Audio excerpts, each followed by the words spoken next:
Well, the entire idea of privacy and ownership, I think, will change completely. If you think about how you used to buy things, you were anonymous as a buyer, and the store had a reputation, and only a few people in the world could have reputations. These were big companies. Suddenly, there are people, rather than companies, can have a reputation, but you as a buyer has a reputation. That's going to change everything. So suddenly, I'm not anonymous when I'm buying, so you as a seller can provide me a personal experience.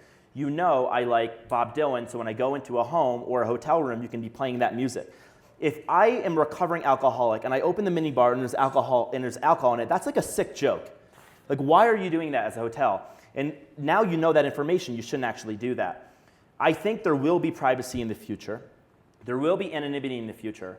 But I don't think, generally speaking, the sharing economy will have that much anonymity to it. I think that you can determine how private or public you want to be. And the more you broadcast your reputation, the more you'll have access to. So you can decide to kind of live off the grid, not have a reputation, and that's fine. You can go through life. But fewer people will know you, and you'll have access to fewer things. I think that's actually a fair proposition. I think in the future, ownership is going to be turned on its head. I think in the future, you will only own what you want responsibility for. And I think today, a lot of people own things because there's like this romantic notion of ownership. In the future, it's going to be much more about what you want responsibility for. And maybe a lot of people here probably own a lot of things. Maybe your kids don't own cars and don't ever want to own a car. Car ownership is plummeting. Home ownership is plummeting. And I even think people don't have the same attachment to material items as they did.